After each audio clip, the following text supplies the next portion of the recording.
they don't want parents that are going to have a shaky marriage because one or two of the parents was like helicopter parenting, right? Like, let the kid be a kid. The priority is the marriage. And it's nothing to say that you shouldn't be the best parent you can. For sure, do that. But don't sacrifice or put the marriage on the back burner. Don't put the special time, the date nights, the kind words, the extra patience for your spouse on the back burner and put everything towards your child.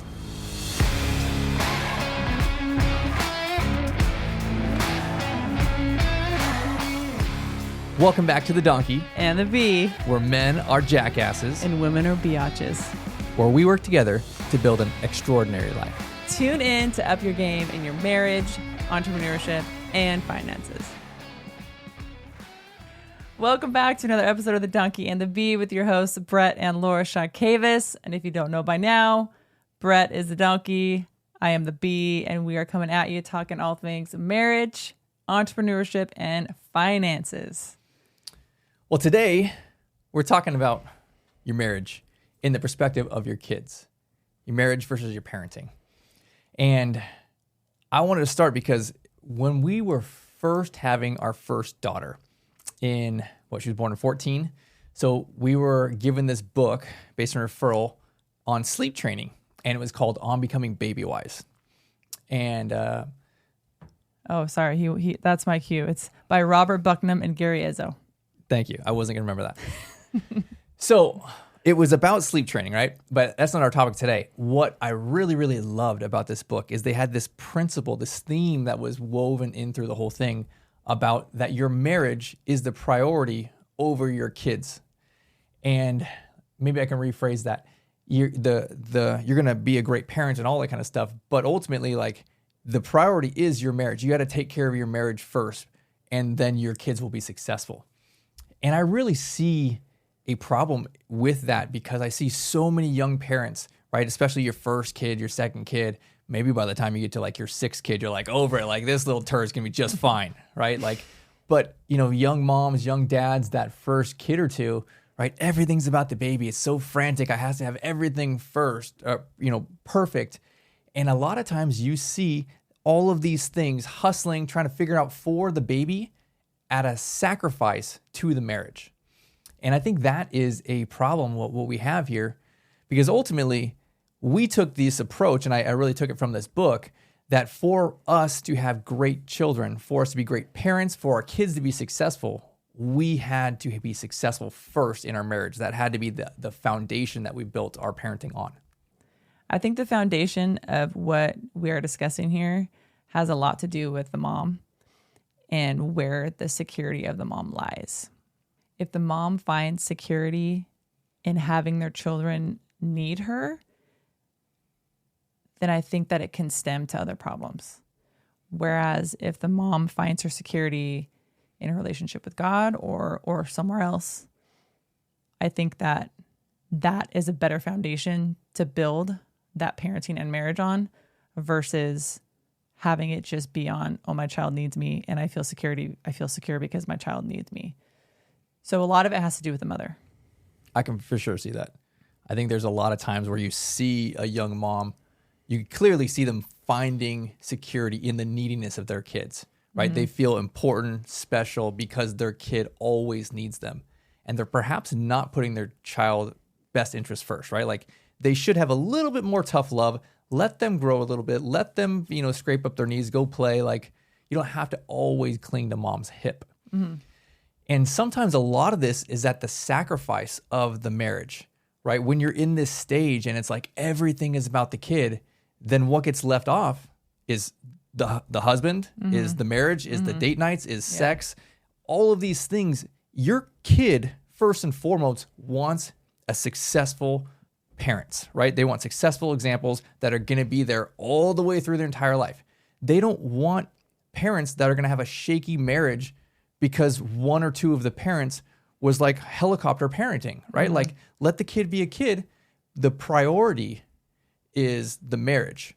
And it's nothing to say that you shouldn't be the best parent you can. For sure, do that. But don't sacrifice or put the marriage on the back burner. Don't put the special time, the date nights, the kind words, the extra patience for your spouse on the back burner and put everything towards your child. Yeah, I think in the Baby Wise book or somewhere, I'm not sure where I heard this, it said, your children come into your world. You don't go into your children's world. And that kind of put a perspective on mine, like, yeah, like we're living our life, we're going on date nights, we're working, we're doing what we're doing, right? And they're coming into our world. They need to acclimate to us. So we have structure, we have schedule. They need to acclimate to that, not the reverse. And so when I first heard that, I was like, wow, that's really good. That's exactly how it should be. And I think a lot of times we see it the opposite. For sure we do. So we have this motto in our family, and it's called 4. And we'll throw up our 4 fingers, put our thumb, behind our palm there. And it's a symbol to our girls. And we taught them so young, like, here's what this means, right? It means like we're together, right? Each one of us, we pointed out like, you're this finger, right? I'm this finger, right? I'm the tallest finger because I'm tallest. Yeah, there you are. You're the middle finger. So like, this is what it meant. It was this motto that we taught them, that it was not about you, and it's not about you, and it's not about me, or it's not about Laura, right? It is us together. Our family, there's 4 of us. We're not having any more kids. The dog doesn't make the cat, even though my daughter thinks that we should have 5 for the dog. 4 is what it is. And that's our motto of we are together. It is one family unit. It is not prioritizing the kids over the mom, the kids over the dad, the kids over the marriage, right? And I think even though we have this, it really comes back in kind of priorities, right? There's you and I are going to be together for the next 50 plus years, right? Our girls, they're going to have their own husband. They're going to have their own kids. They need to make their own motto for their own family, right? Like, they are not going to be with us the whole time. I do not want to sacrifice or put cracks in our marriage foundation to overly put our kids, put them on a pedestal, right? Like to sacrifice what we are building together. Our foundation and love for each other is what we parent on, not the other way. I think that in essence will create secure kids. I can tell you, I came from a divorced family, and I think I was pretty secure as a kid, but I think it made me kind of second guess marriage, seeing divorce, because I saw it everywhere. My friends' parents were divorced. And so I think it kind of makes you uneasy. It kind of makes you second guess relationships. And so I think having a household where the mom and the dad are putting their relationship first, I think the kids then see that and they're more secure, not only in themselves, but in relationships later on down the road. Yeah, I think that those secure kids, that's really our goal, right? Secure kids become successful adults. And that's really my position here. How do I, as a father, create successful adults? And it really starts by us putting our marriage first and saying, here is the example, right? I may not say all these things, but I'm showing you them 100 times a day. You're seeing how a man treats his wife. You're seeing how a wife treats her husband. You're seeing the respect. You're seeing the love. And that is our first and foremost priority. Let me show you instead of let me teach you or let me tell you, right? And most parents I don't think really even are that cognizant of these things. But when you can say, hey, you know what? My priority is our relationship, then it kind of puts some things in perspective. When you're having some disagreements, when you're saying, hey, we should do this, but no, the kids are too busy. They have games and they have practice. We can't have date night.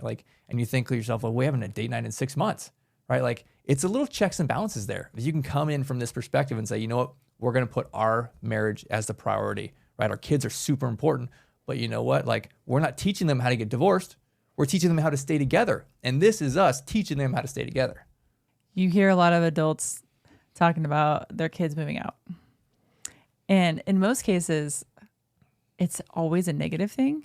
I don't know if you can correct me. The empty nesters. The empty nesters, yeah, the empty nesters when their kids move out. It's like, oh yeah, my last kid moved out. It's just so quiet around the house. And it's always this somber voice. Yeah. And you can tell they're really sad. And don't get me wrong, I'm going to maybe be a little sad when they move out. But to be honest with you, I'm kind of looking forward to it. I think it's going to be a great time. It'll be different. It'll be a different lifestyle that we'll get used to it. But I think because we've built that foundation of putting our relationship first, I don't think it's going to feel that awkward or odd. You know, we hang out with each other all the time. We go on date nights. So it's not, I feel like it's not going to be a huge transition for us. Yeah. Well, some families, everything revolves around the kids, right? So the baby stage, yeah, I understand that. And then it gets going into sports or academics or all these different things, right? You become the shuttle, right? You're just the Uber mom going from spot to spot to spot, right? Mm-hmm. Nothing about you or the marriage or anything like that. And, we said, here's our priorities, right? Our marriage is that priority. So there's a lot of things we just say no on the girls. Like, no, we don't have time for that. Mm-hmm. No, we're not going to sacrifice these things. No, 4 is our motto. We're doing this together. We're having family dinner almost every night together, right? That's just what we do. Mm-hmm. And you know what? Your friends can wait. You can go play another time. You can go hang out another time. Mm-hmm. Or there's things that we make them do, like go to concerts with us. Even if they don't want to go, I'm like, no, you're going. This is a family affair. You're going to the concert with us. It's an appropriate concert for kids. And so, yeah, we actually won tickets to a concert, and they were like, oh, we're not going with you, right? And we're like, yes, you are. You're going with us. This is a family night. Damn right. Yeah. But I think that this stage of life, when you're parents, I mean, you have your kids in your house for 18, 20, maybe 25 years, hopefully not longer.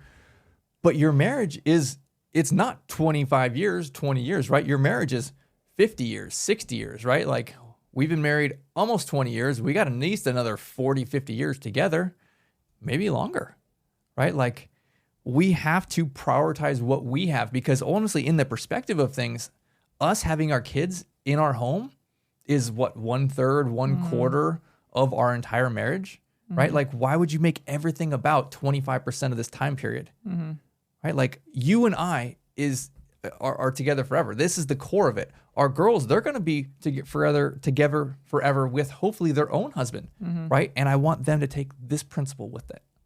Thanks for joining us on another episode of The Donkey and the Bee. We have one ask from y'all, just one. If you got anything from this episode or any prior episodes, please like and subscribe. It'll reach a ton more people if you do so, and so we would really appreciate that. We will see you on the next one.